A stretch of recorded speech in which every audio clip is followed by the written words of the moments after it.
Shalom saudara, haleluya, selamat datang ke siri Renungan Surah Korintus yang pertama.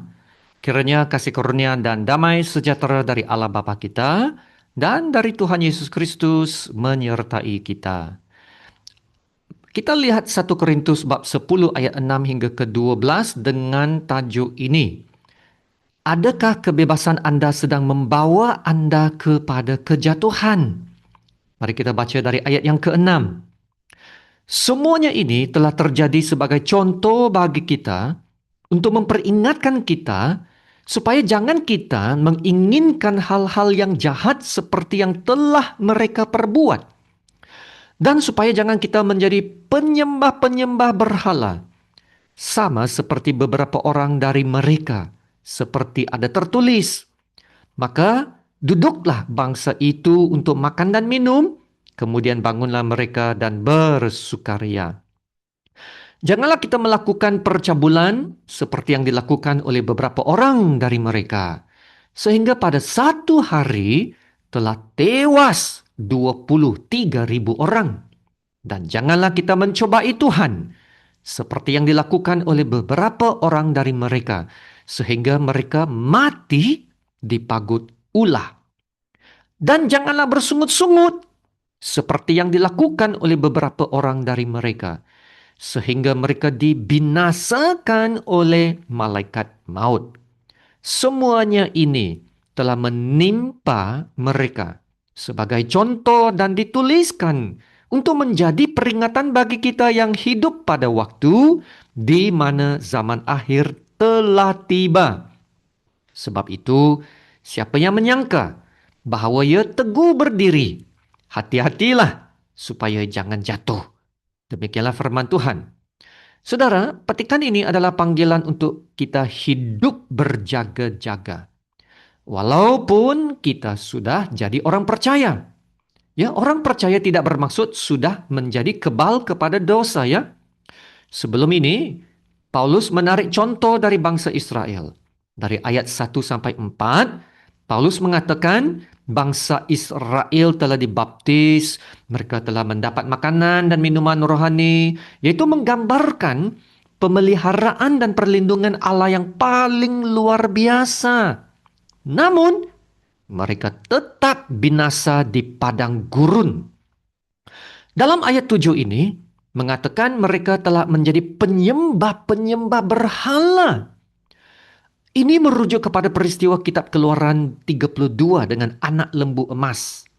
Perhatikan saudara, penyembahan berhala telah membawa mereka melakukan perkara-perkara yang tidak bermoral.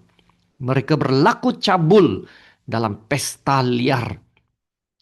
Ayat 8 merujuk kepada peristiwa dalam kitab Bilangan 25. Orang Israel berzina dengan perempuan Moab dan Midian. Mereka juga terlibat dalam penyembahan kepada Baal. Ayat 9 pula merujuk kepada kitab Bilangan 21, di mana bangsa Israel bersungut-sungut menyatakan ketidakpuasan mereka terhadap kepimpinan Musa. Apabila mereka mencabar Musa, mereka juga telah mencobai Tuhan, yaitu menguji kesabaran dan kesetiaannya yang telah menyelamatkan mereka. Ayat 10 merujuk kepada beberapa peristiwa yang menunjukkan sikap bangsa Israel di padang gurun. Mereka bersungut-sungut dan memberontak terhadap Tuhan. Akhirnya, sikap mereka membawa kepada kebinasaan. Ya saudara, kadangkala kita tidak menyembah berhala, tidak melakukan dosa besar kan? Tetapi kalau kita bersungut, itu juga akan membawa kepada kejatuhan. Jadi saudara, apa yang kita dapat belajar dari semua contoh yang dikatakan Paulus ini? Ayat 11 berkata, semuanya ini telah menimpa mereka sebagai contoh dan dituliskan untuk menjadi peringatan bagi kita yang hidup pada waktu di mana zaman akhir telah tiba. Keadaan jemaat Korintus juga sama dengan bangsa Israel di Perjanjian Lama. Di dalam jemaat Korintus, terdapat skandal dosa seksual. Ini diulas dalam bab 5 dan 6 sebelum ini ya.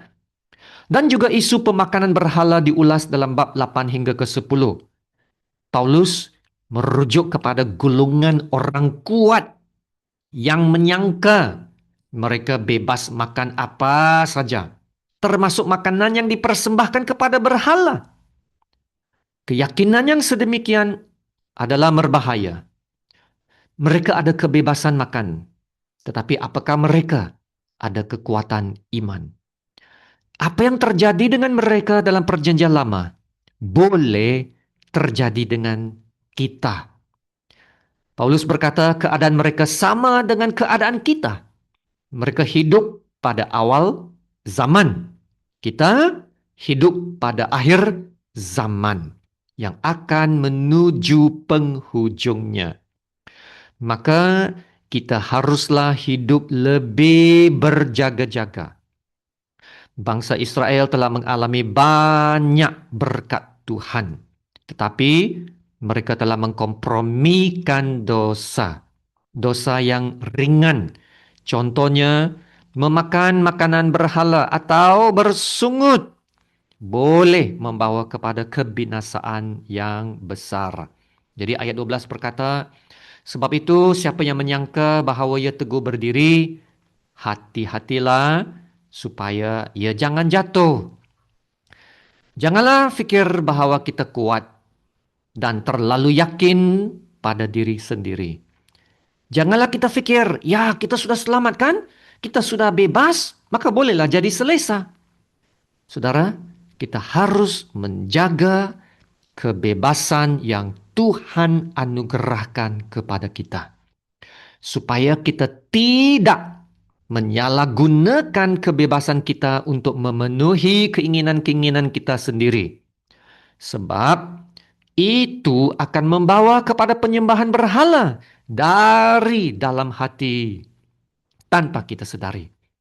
Nah, inilah yang mahu dilakukan iblis untuk menjatuhkan kita, menyesatkan kita. Bukannya melalui dosa besar, tetapi dengan menangguhkan ketaatan kepada Tuhan. Apa saja yang mengalihkan hati kita daripada beribadah dengan sepenuh hati kepada Tuhan, itulah berhala dan tidak baik. Apa yang tidak baik harus diketepikan. Amin. Bermaksud, keselamatan dari Tuhan menuntut kesungguhan iman yang lebih tinggi. Memfokuskan hidup kita kepada apa yang terutama. Jangan menyangka kita sudah dapat berdiri teguh. Saudara, kerjakanlah keselamatan kita dengan takut dan gentar dalam kerendahan hati yang selalu ingin mendekat kepada Allah. Amin. Kasih karunia Tuhan Yesus menyertai Anda. Mari kita berdoa. Bapa kami yang di sorga, Bapa yang kami sembah, kami puji dan kami agungkan. Terima kasih Bapa untuk firman-Mu. Terima kasih Bapa atas kesetiaan Bapa yang sentiasa pelihara dan melindungi kami. Tanpa kesetiaan, pemeliharaan dan perlindungan dari Bapa, kami sudah sering kali jatuh terkandas dalam iman kami. Ampunilah kami yang sering lalai, tidak setia, yang sering menangguhkan ketaatan dan mengabaikan apa yang terutama. Ampunilah kami yang sering mencobai Tuhan, bersungut dan tidak hidup bersyukur kepada Tuhan. Pelajaran hari ini sangat penting, mengingatkan kami untuk menjadi lebih bertanggung jawab dan lebih bersungguh-sungguh dalam iman. Tolong kami untuk memenuhi usaha ini dan melakukan kehendak Allah Bapa. Haleluya. Terima kasih Bapa. Dalam nama Tuhan Yesus yang termulia, kami berdoa dan ucap syukur. Amin.